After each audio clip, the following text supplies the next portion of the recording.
dónde y cuándo se originó la civilización, los expertos han elaborado muchas teorías, pero a veces las evidencias contradicen por completo todas las hipótesis.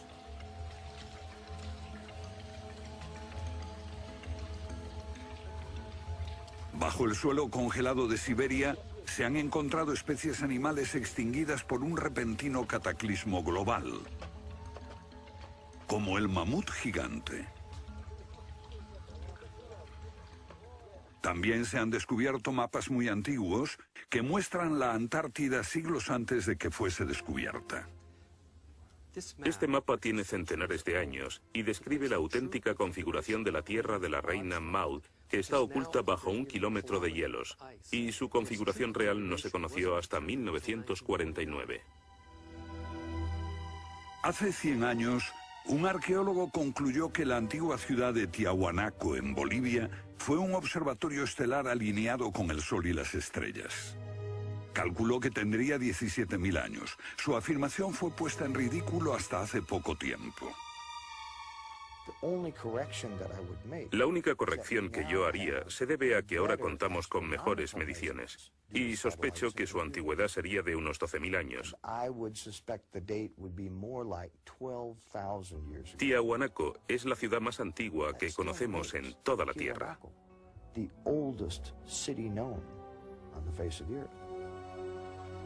Los geólogos han descubierto que la gran esfinge de Gizeh en Egipto ha resistido siglos de lluvias incesantes, pero estas lluvias solo pueden haber tenido lugar miles de años antes de los faraones. ¿Fue construida la esfinge antes de los comienzos de la civilización? Lo que se pone en cuestión es la historia completa de la civilización. Puede que no haya ido en línea recta desde los estúpidos cavernícolas hasta los hombres tan listos de hoy con sus bombas atómicas. A veces, las pruebas que se hallan rompen todas las reglas. En este documental entrevistaremos a personas que están juzgando meticulosamente esas evidencias y elaboran nuevas teorías que pueden cambiar nuestra idea de la civilización humana. Esta enorme cara fue tallada por los antiguos olmecas de México. Se cree que tiene al menos 2000 años y es inequívocamente africana. Sin embargo, se supone que los negros no llegaron a América hasta después de Colón. En su libro De la Atlántida a la Esfinge, el escritor Colin Wilson recoge indicios de lo que él y otros creen que son los rastros de una avanzada cultura anterior al comienzo de la historia.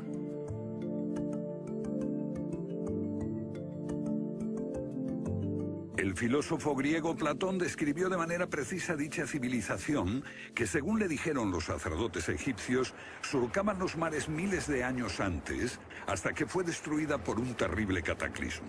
Platón la llamó Atlántida.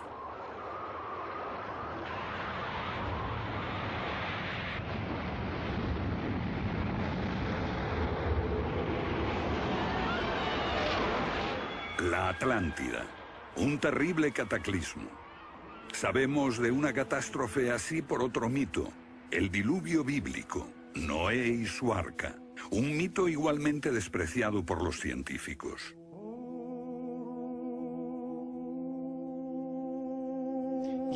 Cuando rechazan el diluvio bíblico y a Noé y el arca como una fábula, los científicos están ignorando el hecho de que hay cientos de mitos de diluvios en todas las culturas, aparte de las narraciones de Mesopotamia y de los hebreos, que dicen lo mismo sobre un desastre planetario que virtualmente borró al género humano antes del comienzo de la historia conocida.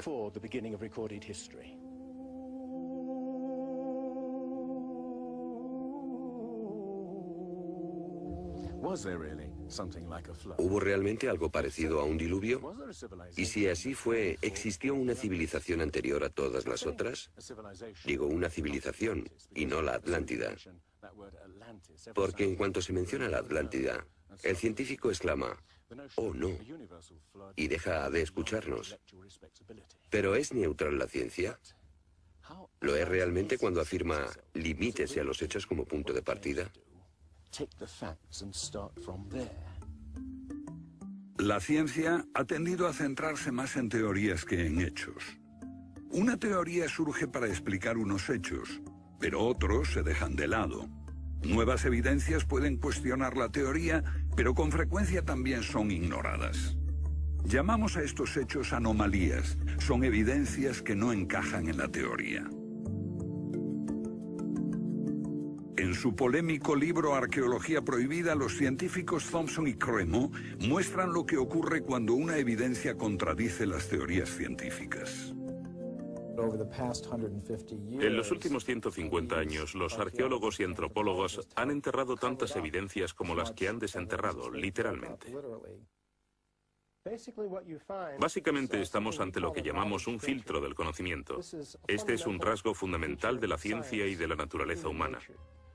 La gente tiende a filtrar cosas que no convienen. Cuando los científicos ven que algo no se ajusta al paradigma aceptado, tienden a eliminarlo. No se enseña, no se discute, y la gente ni siquiera se entera de ello.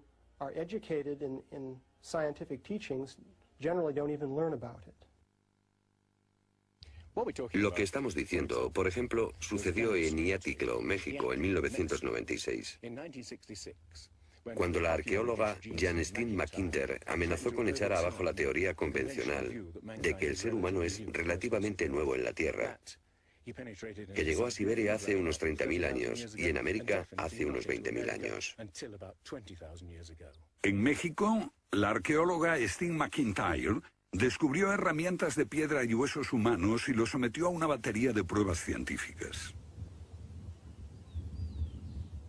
En 1966 pensamos que era un yacimiento antiguo y creímos que tendría unos 20.000 años. En aquella época se pensó que era demasiado tiempo.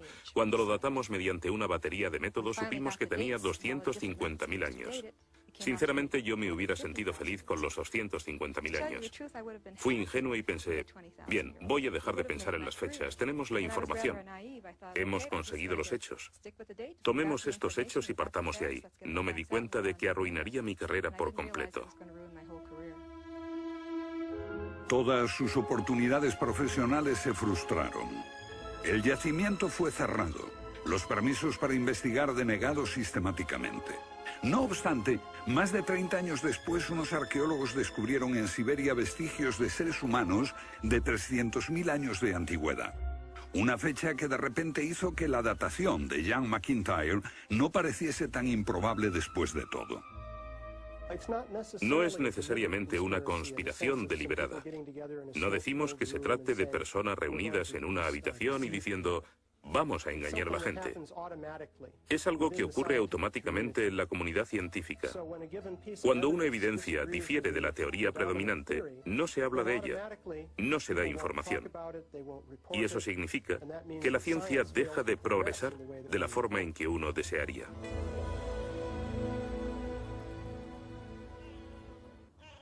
¿La ciencia está pasando por alto evidencias de un pasado que hemos olvidado? ¿Pueden ser ciertos los mitos que nos hablan de la existencia en este planeta de civilizaciones que desaparecieron miles de años antes de que comenzase la historia registrada? Una nueva clase de investigadores está estudiando las anomalías que la ciencia tiende a descartar. Se plantean preguntas que pueden cambiar nuestro concepto sobre la historia humana. La fortaleza inca de Sacsayhuamán, de edad indeterminable y construida por gente que carecía de metales duros o de cemento, que no conocían la polea, ni la rueda, ni la grúa. Solo miren esta piedra. He contado 11 ángulos. Debe pesar más que 200 coches juntos y revela la increíble habilidad de la gente que la hizo. Y también algo más. Una capacidad asombrosa para manipular objetos de este tamaño. ¿Cómo diablos las levantaban? Bolivia. Las misteriosas ruinas de Tiahuanaco. La misma habilidad manual, una capacidad de construcción que resulta inexplicable. Las piedras están perfectamente ensambladas. Intentemos insertar una aguja en cualquier punto de las junturas. La aguja no entra.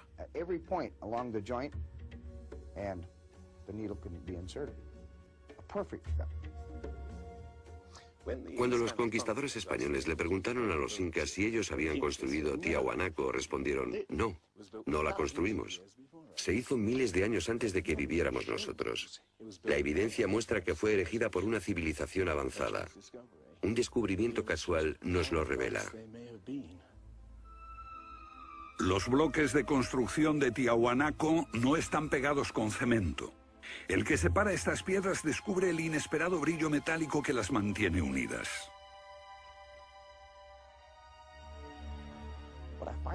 Lo que encuentro asombroso es que para trasladarlas a cada uno de los lugares donde empleaban este material, ellos tenían que contar con una especie de planta de fundición móvil para licuar el metal.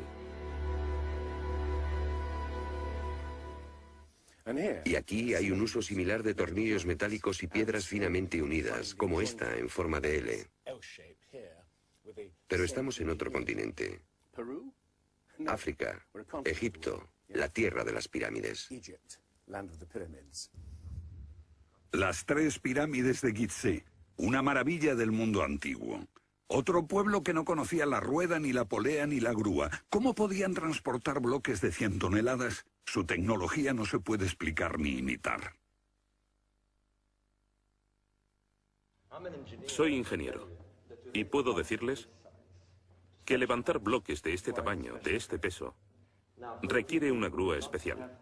Una gente que carecía de tales grúas, o de una simple polea, o una rueda, empleando herramientas de cobre, ¿cómo pudieron hacerlo? Bobal cree que la Gran Pirámide de Gizeh era mucho más que una tumba y que revela un sorprendente nivel tecnológico. En su libro Guardián del Génesis, Robert Bobal y Graham Hancock enumeran muchas hazañas inexplicables. Chris Dunn, experto en perforaciones.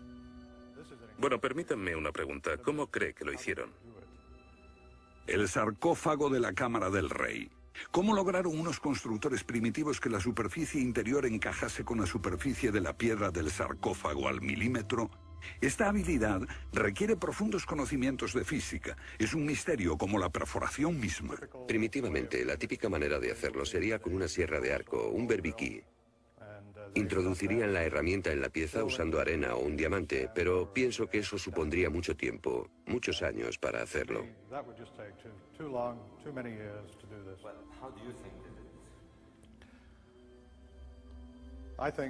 Creo que debieron haber usado herramientas más potentes.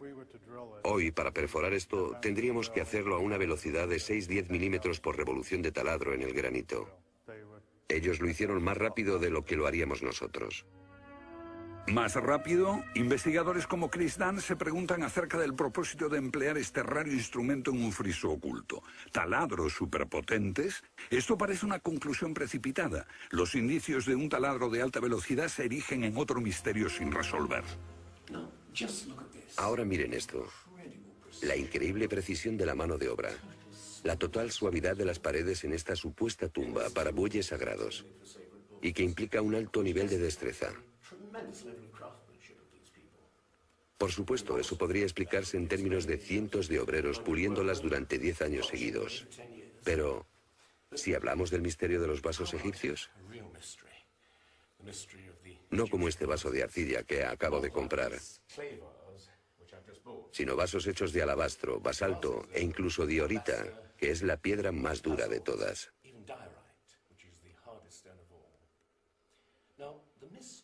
Es bastante fácil ver cómo se podría ahuecar taladrando directamente hacia adentro. Pero, ¿qué pasa con los ángulos? La tecnología moderna es incapaz de hacerlo.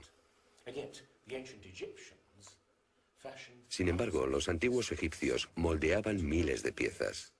Algunas de ellas 2000 años antes de la civilización que se supone surgió aquí. ¿Cómo? Otro misterio sin explicar. Inexplicable. ¿Cómo pudieron los constructores alinear sus gigantescas pirámides con los puntos cardinales tan impecablemente?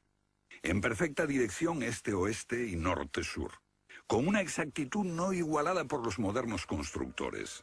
La Gran Pirámide parece ser un modelo matemático del hemisferio norte e incorpora el trascendental valor de pi, las veces que cabe el diámetro de un círculo en su circunferencia.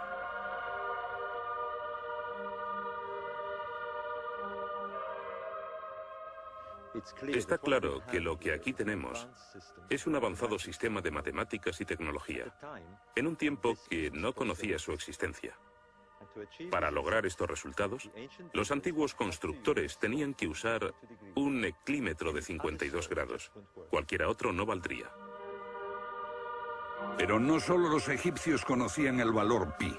Ese valor también está representado en la pendiente de esta pirámide y en el extraño ángulo que le dieron sus constructores, en Teotihuacán, México, el lugar que los indios llamaban Ciudad de los Dioses.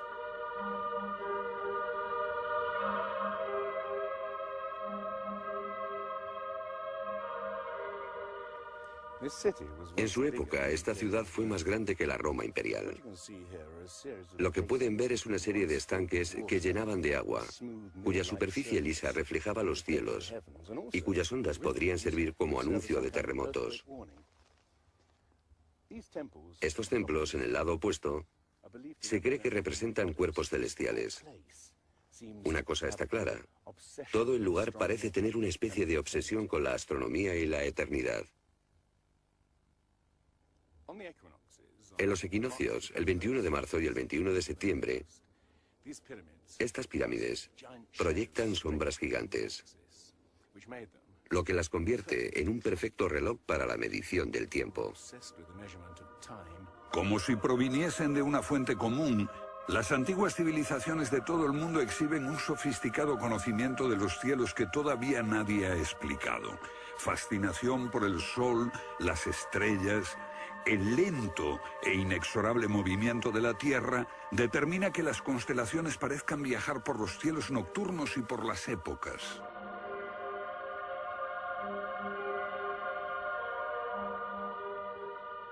Según los estudiosos, los antiguos egipcios no tenían un gran conocimiento de la astronomía. Pero en el templo de Dendera hay muestras de su sofisticado conocimiento del cielo.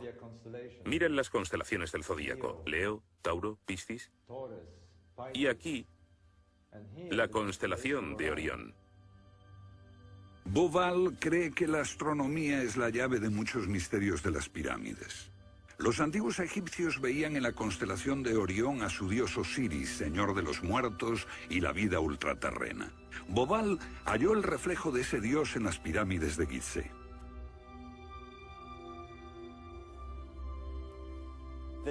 Esto es realmente un misterio. Pequeños canales de ventilación orientados hacia arriba.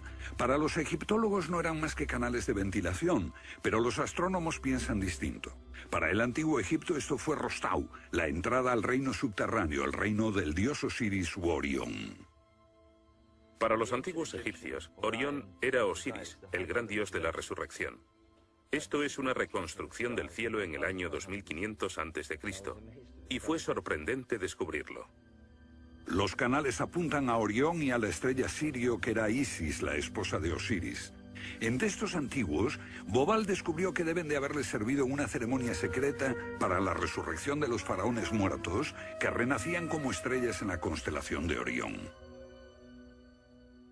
Uno de esos textos dice: «Oh rey, permite que atraviese el serpenteante canal, la Vía Láctea, hasta el punto donde está Orión». Bauval cree que Osiris tenía tal importancia que los constructores emplazaron las 3 pirámides de Gizeh para que fueran un reflejo terrestre de las 3 estrellas del cinturón de Orión. Esa correlación fue solo el comienzo. Bauval descubrió que los antiguos habían dado nombre de estrellas a otras 2 pirámides próximas. Esto le hizo entrever un plan más amplio y quedó perplejo. La constelación de Orión, el dios Osiris, estaba en el cielo y en la tierra.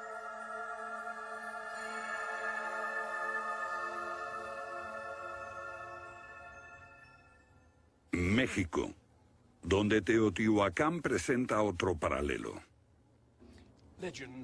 Una leyenda la llama la ciudad de los dioses y sugiere que su propósito era convertir a los hombres en seres celestiales. Como ocurre en Egipto con las pirámides de Giza, los mitos hablan de la reencarnación en las estrellas. Ese es el secreto de Teotihuacán.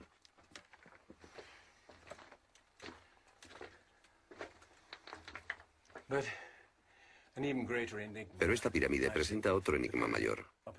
Cuando se excavó por primera vez en 1906, se halló una enorme capa de mica. Ahora sabemos que la mica se usa como aislamiento eléctrico. No tenemos idea de para qué la utilizaban ellos. Lo que resulta aún más extraño es que la mica procede de Brasil. Imaginemos el problema de trasladar toda esta mica a más de 2.000 kilómetros de distancia. ¿Cómo? ¿Con qué finalidad? No tenemos ni idea. Tiahuanaco, Bolivia. Otra cultura perdida revela la misma fascinación por el sol y las estrellas. Hace 100 años, el arqueólogo boliviano Poznański observó que en el primer día de primavera el sol salía exactamente por el centro del templo. Fue el inicio de un gran descubrimiento. Poznański descubrió que este templo era un observatorio, un gran reloj para medir la progresión del sol. Y podemos utilizar ese alineamiento astronómico para datar el lugar.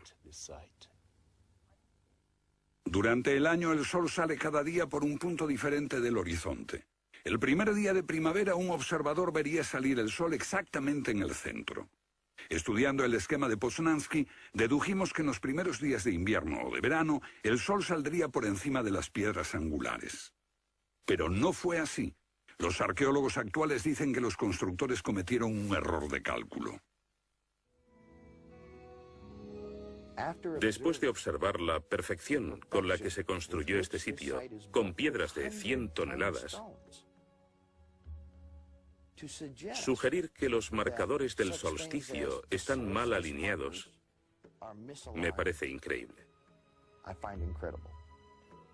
Neil Stide hizo una completa verificación de los cálculos de Poznański.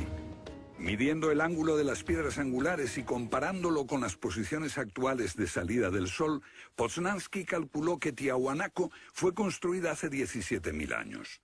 En ese tiempo, la inclinación del eje de la Tierra era ligeramente distinta de lo que es hoy en día y el sol habría salido directamente encima de las piedras angulares.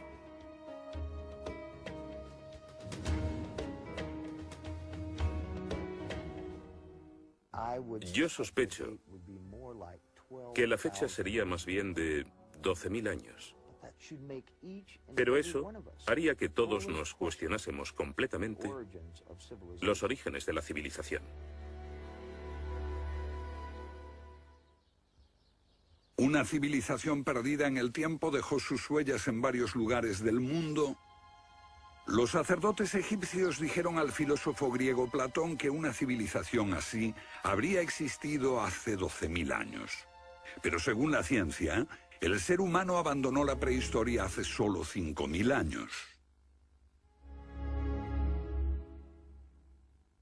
En Egipto, el investigador John West descubrió que la esfinge de Gizeh no resultó alterada por el clima de la misma forma que las construcciones del entorno, erosionadas por la arena y los vientos del desierto.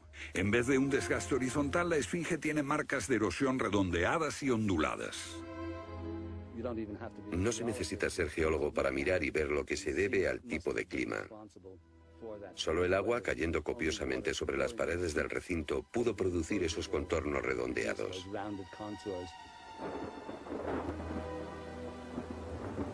¿Agua en el desierto del Sáhara?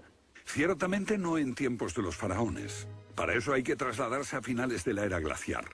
Unos 10.500 años antes de Cristo, miles de años antes de que existiesen los faraones. ¿Pero por qué entonces la esfinge tiene cabeza de faraón?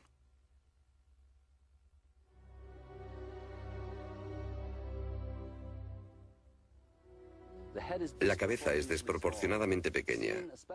Desde el aire se ve que el cuerpo de la esfinge es largo y aplanado, y la cabeza casi se parece a la de un alfiler. Para nosotros, esto indica que ha sido tallada más de una vez. En otras palabras, la cabeza se rehizo en algún momento de su larga historia.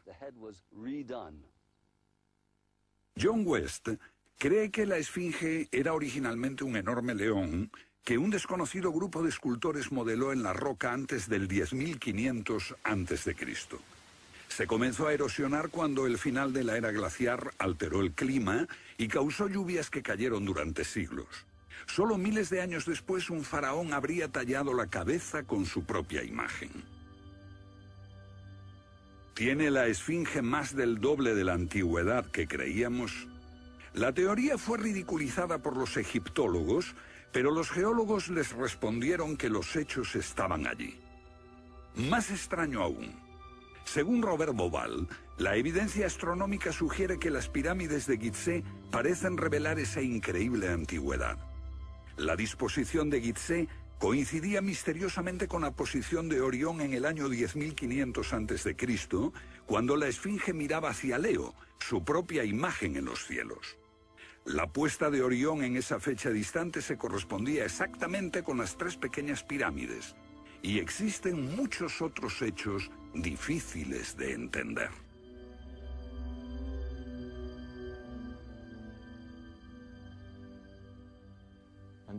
Esto coincide exactamente con las ideas que se desarrollaron tras los análisis geológicos de la esfinge. Dos ciencias sólidas indican que la esfinge podría remontarse al año 10.500 a.C.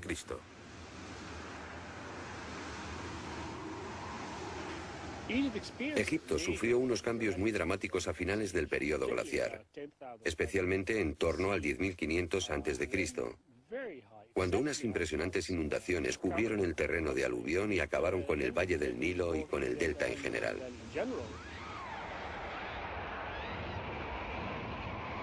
«10.500 años antes de Cristo, un periodo de inundaciones. ¿Pudieron los diseñadores de Gizeh remontarse a un tiempo tan distante? El tiempo de sus mitos dice que el dios Osiris y sus asistentes ascendieron del caos para traer los primeros frutos de la civilización. ¿De dónde vinieron?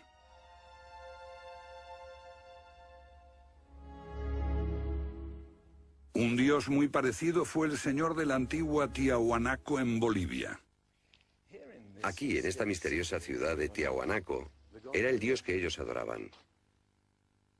Alto, con barba, descrito como blanco, Viracocha llegó en tiempos de caos y destrucción, atravesando los mares para llevar a la raza humana una especie de renovación. El dios blanco Viracocha. En México conocido como Quetzalcóatl, que llegó con otros para traer los primeros frutos del conocimiento. Su símbolo está por todo Teotihuacán. La serpiente emplumada, símbolo del enigmático dios Quetzalcóatl que llegó desde el este después de tremendos cataclismos para traer la civilización a esta parte del mundo. ¿Pudieron dioses como Osiris, Viracocha y Quetzalcóatl haber sido personas reales que llegaron de muy lejos? ¿Eran supervivientes de un cataclismo que destruyó sus hogares y su civilización? Ahora la pregunta que nos hacemos es esta. ¿Existió una remota civilización, hasta ahora sin identificar, que llegó a Egipto, México y Sudamérica? ¿Y que dejó su impronta en un cuerpo de conocimientos, por difícil que sea de discernir? Tomados por separado, acepto que los datos aislados revelan poco, pero consideremos juntos todos esos elementos comunes. Ambos lugares tienen enormes pirámides, alineadas exactamente con los puntos cardinales, e incorporan avanzados conocimientos matemáticos. Ambas culturas demostraban un asombroso conocimiento de astronomía, expresado en los grandes monumentos sagrados que erigieron. Aunque no conocían ni la polea ni la rueda, ambas pudieron hacer construcciones con enormes piedras finalmente ensambladas en un estilo único, con ángulos en forma de L y tornillos de metal. Y ambas utilizaron el proceso de la momificación para preservar y honrar a sus muertos.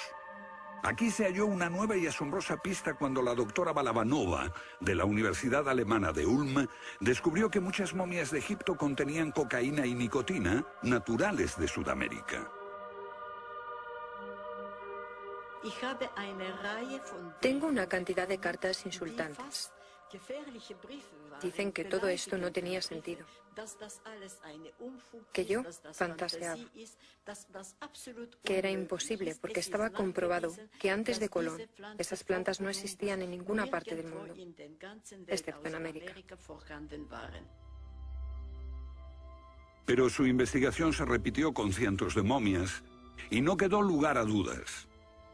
En un pasado remoto, unos navegantes atravesaron el mar e influyeron en las culturas a ambos lados del Atlántico. La idea está sugerida incluso por lo que no está allí. México, la antigua cultura de los mayas. Los sacerdotes mayas tenían tablas para predecir los eclipses de sol y de luna. Pero hay algo muy extraño. No conocieron nunca el simple principio de la rueda. Podían visualizar la eternidad pensando en millones de años, pero jamás aprendieron a pesar un saco de grano. Esta compleja civilización murió finalmente porque no supo desarrollar métodos de agricultura para alimentarse. Lo que estoy sugiriendo es... ¿puede que ellos heredaran una parte específica de su conocimiento de una civilización anterior, mucho más sabia? Un contacto. A veces la evidencia está ahí para que la veamos todos. Los antiguos olmecas en México pusieron a sus soberanos caras africanas. ¿Qué les parece esta? Tallada por esos mismos olmecas. Es genéticamente imposible que un indio tenga barba, pero aquí está la cara de un blanco caucasiano, esculpida 2000 años antes de que los españoles llegaran al Nuevo Mundo.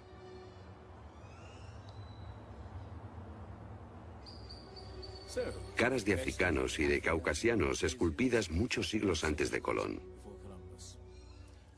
¿De dónde vinieron? ¿Cómo llegaron aquí?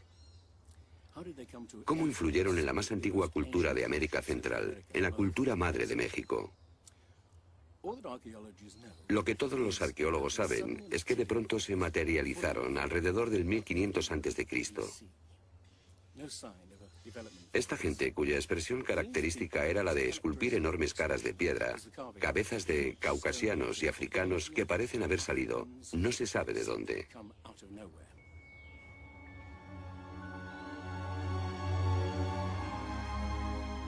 Oaxaca, la antigua ciudadela del Monte Albán.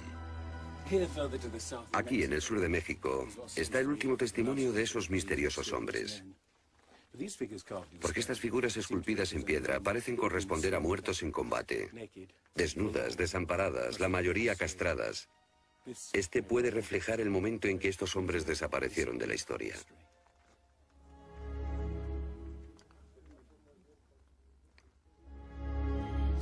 Entonces, ¿hubo una compleja civilización de navegantes que cruzó el Atlántico siglos antes de Colón? Pero tenemos otra evidencia. Estos son viejos mapas que sugieren que los antiguos marinos tenían un conocimiento de la Tierra que nunca se ha explicado. Un puzzle para los científicos de este siglo. En 1513 el almirante turco Piri Reis cartografió parte del mundo que nadie había visto hasta entonces. Colón solo exploró la zona del Caribe. No bajó a esta zona de Sudamérica, hasta la Antártida. No estuvo nunca por esa zona. Pero estos mapas muestran todos estos detalles con gran precisión, antes de que cualquier explorador europeo llegase a esas regiones. Este mapa, de muchos siglos, describe la configuración real de la tierra de la reina Maud, que ahora está sepultada bajo 1 kilómetro de hielo. Y su forma precisa no se determinó hasta 1949. Inexplicable. Los cartógrafos han meditado mucho sobre la extraña proyección cartográfica utilizada en el mapa. Hallaron un parecido con el que utiliza un moderno submarino nuclear que hace mediciones del mundo mientras se aleja de un punto de referencia. En este caso, el centro está en Egipto. ¿Es ese el hogar de los antiguos cartógrafos? El mapa muestra exactamente esta parte del mundo, pero hay más. Para mí el aspecto más significativo del mapa de Piri Reis es que describe exactamente la longitud. Algo que los europeos no fueron capaces de hacer hasta el siglo XVIII. La longitud.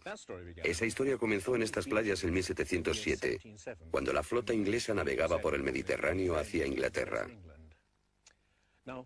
En aquellos días era bastante fácil determinar a qué distancia estaba el norte o el sur, midiendo el ángulo que el Sol y las estrellas formaban con la superficie de la Tierra.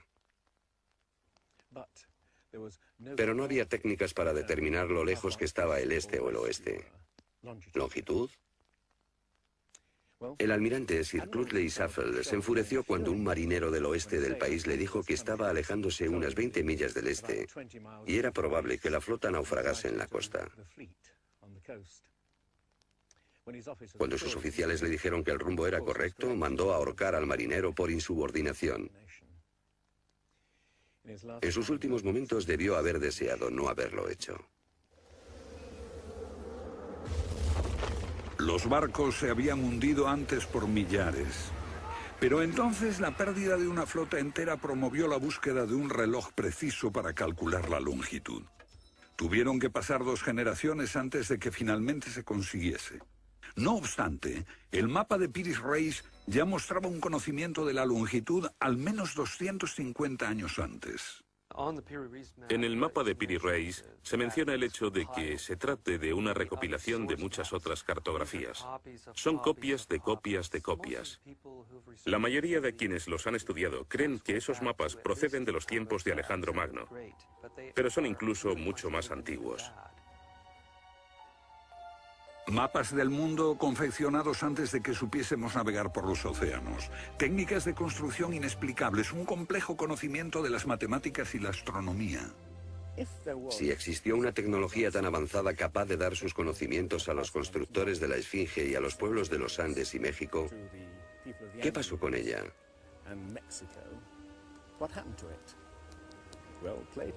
Platón dice que existió esa civilización avanzada tecnológicamente y capaz de surcar los océanos del mundo, la Atlántida, situada en una enorme isla-continente.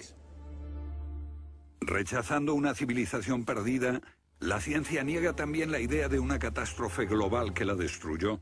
Pero Platón y la Biblia no son las únicas evidencias. El Popol Vuh, libro sagrado de los mayas, habla de enormes marejadas e inundaciones que azotaron el mundo durante meses. Una lluvia fría y negra indescriptible y granizo. Los antiguos hablaban de tiempos de caos, de inundaciones y oscuridad de los cuales emergieron los dioses para dar forma a la tierra de Egipto.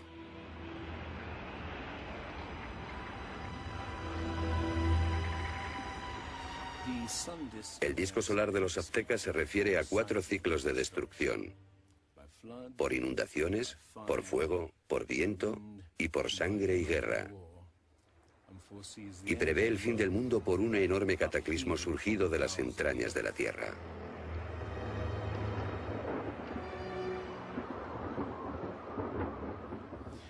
Otros mitos de la América antigua hablan de inundaciones apocalípticas y torrentes de fuego, de erupciones volcánicas y terremotos. Un pasado que no podemos recordar ni olvidar.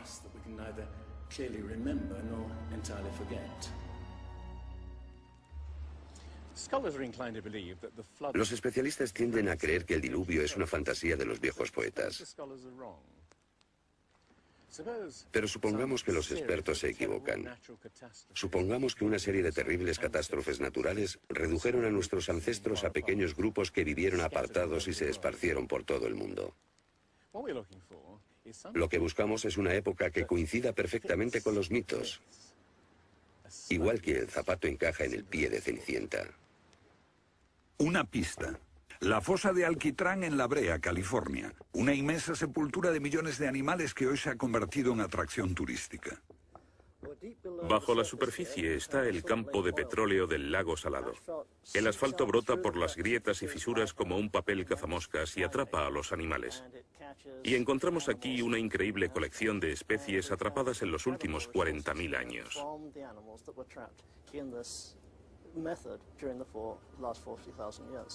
Esta fosa de Alquitrán puede leerse como un libro de tiempos remotos, cuando abundaban los animales y nosotros no los considerábamos como originarios de América.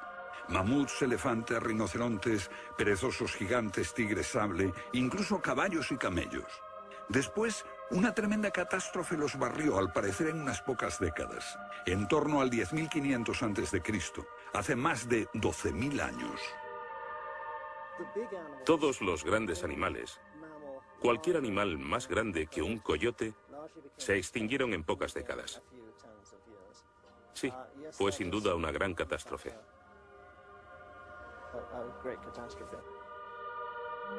Un registro de la catástrofe.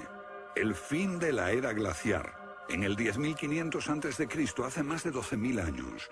Temperaturas que habían permanecido relativamente estables durante miles de años de pronto se elevaron. Un aumento de temperatura de más de 5 grados en un abrir y cerrar de ojos. Solo entre 3 a 10 años. Se trata del asombroso descubrimiento de unos científicos que perforaron la capa de hielo en Groenlandia para investigar los cambios en la atmósfera.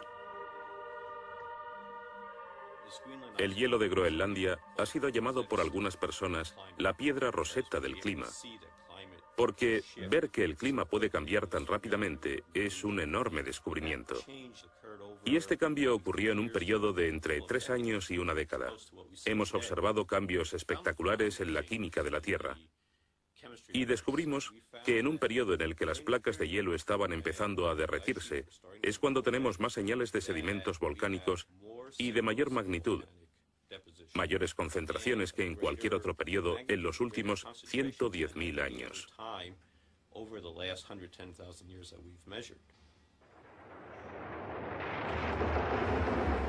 Un surgimiento de volcanes nunca visto, acompañado por desórdenes atmosféricos y gigantescas inundaciones. Porque mientras las placas de hielo de más de 1 kilómetro de espesor se derretían en pocos años, el nivel de los mares aumentaba dramáticamente. De repente, los mares ocuparon lo que había sido suelo seco. Se podía caminar desde Gran Bretaña a Escandinavia antes de que una revolución climática diese forma al Mar del Norte. Fue un periodo en que las grandes inundaciones cubrieron las llanuras de América del Norte y por eso es que se encuentran esqueletos de ballenas en Michigan. Un tiempo de cataclismos a finales de la era glaciar, que puede coincidir con los mitos. Solo en el Nuevo Mundo se extinguieron alrededor de 70 especies de grandes animales. Mamuts, perezosos gigantes, camellos, caballos. Permítanme ponerlo en perspectiva. En los anteriores 200.000 años se había extinguido menos de 1/3 de esa cantidad. Y este modelo extraordinario de extinción se repitió en Europa y Asia. En las capas subterráneas de hielo de Siberia y Alaska se descubrió una masa enmarañada de huesos de millones de animales que perecieron en un cataclismo. El mamut gigante no murió a manos de los cazadores. Desapareció por una catástrofe natural. A finales del siglo XIX, unos cazadores encontraron por casualidad el cuerpo de un enorme animal congelado. Después de ser desenterrado y transportado, se encontró que en el estómago tenía plantas pertenecientes a un clima templado y aún sin digerir. El animal se había congelado de una forma muy rápida, como no es capaz de hacerlo ningún congelador moderno. Lo cierto es que hace unos 12.000 o 13.000 años un frío inmenso azotó Siberia. El enigma de los mamuts congelados en un instante ha dado pie a extrañas anécdotas. Algunas ciertas y otras no. Lo que es auténtico es un informe del barón Wrangel, un naturalista del siglo XIX que descubrió la isla Byrd al norte de Siberia, donde la arena quedó literalmente mezclada con bancos de huesos y colmillos de mamut y otros animales que habían desaparecido en alguna catástrofe. Esas extinciones masivas, esa imponente actividad volcánica, ese veloz derretimiento del hielo, parecen sugerir que hubo un cambio climático brusco hace 12.000 años. Hay algún factor desconocido que no logramos descubrir.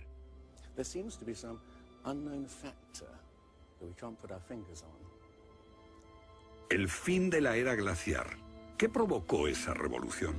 He aquí la gran cuestión. ¿Qué causó el cataclismo? Una de las mejores ideas la ha planteado Charles Hapgood. Él sugiere un desplazamiento repentino de la corteza terrestre. Toda la corteza de la Tierra es solo un tercio de un 1% de la masa terrestre. Como la piel de una naranja, si se suelta, se mueve. Más fina que una cáscara de huevo, la corteza de la Tierra queda apoyada en un interior líquido. La teoría imperante sobre la corteza terrestre es la de las placas tectónicas. Los continentes se separan lentamente durante cientos de millones de años. Aunque la ciencia rechazó esa teoría durante más de medio siglo, ahora niega también la idea de que la corteza pudo moverse en su conjunto y repentinamente. Pero un científico quedó hipnotizado por la idea. Se llamaba Albert Einstein.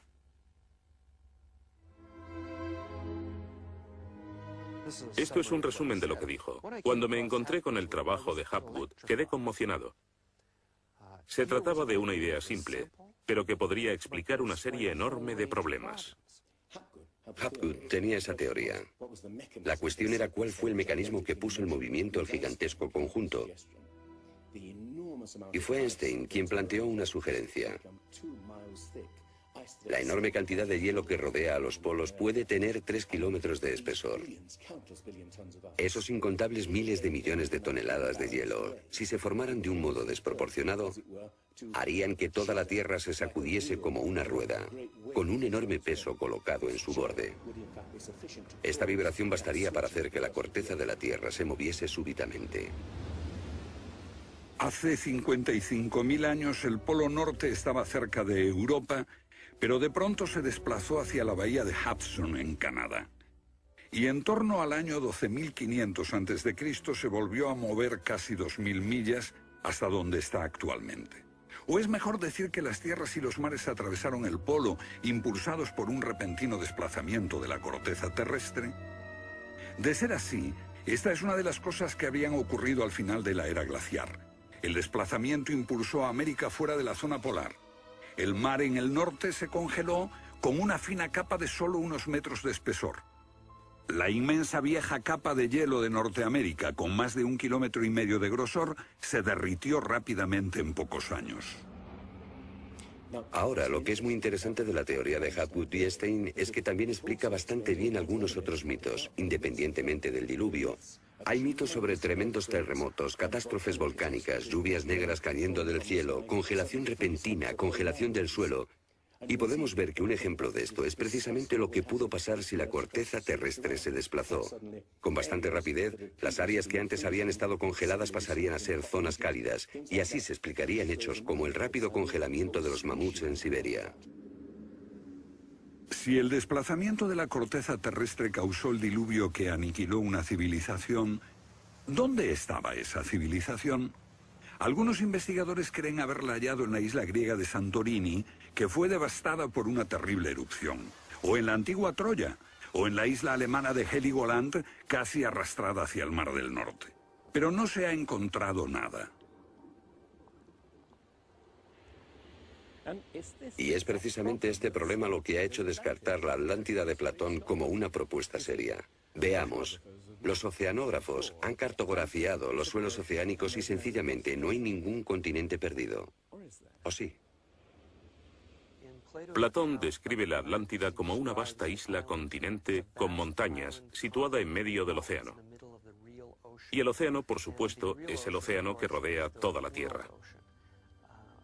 Fue más tarde que comenzamos a dividir el océano en diferentes partes, llamándolo Atlántico, Pacífico, etc. En realidad el mundo tiene un solo océano.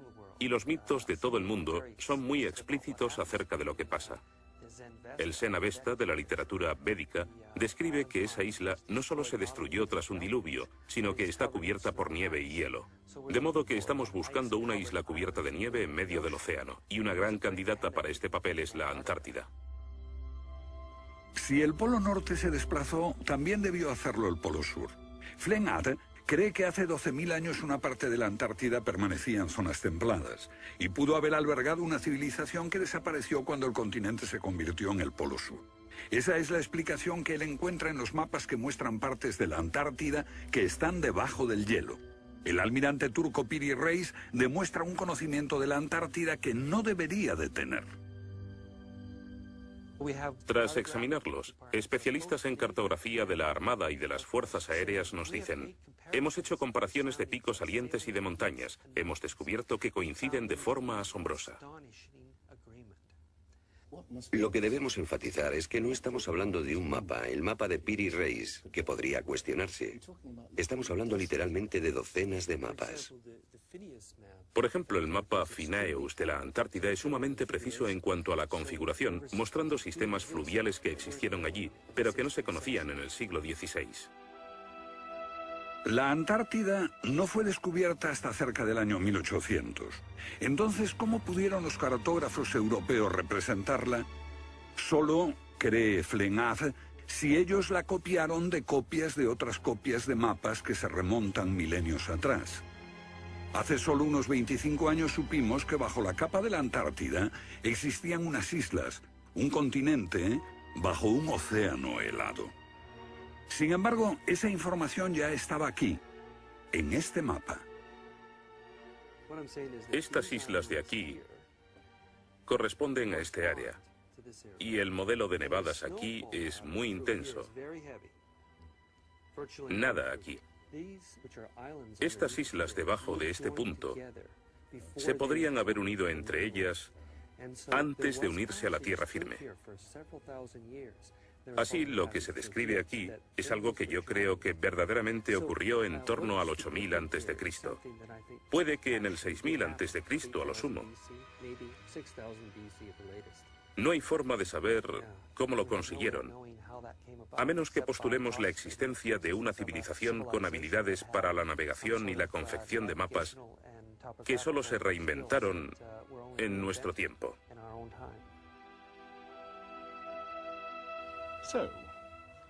¿Fueron los comienzos de la civilización humana más remotos de lo que suponíamos? Puede que uno sienta que muchos elementos de esta hipótesis suponen conjeturas extravagantes que, vistas por separado, pueden ser todas discutibles. Pero si juntamos esas piezas como las piezas de un puzzle, se empieza a ver que surge un modelo. Una civilización que se desvaneció y fue olvidada mucho antes de que comenzase el registro de la historia.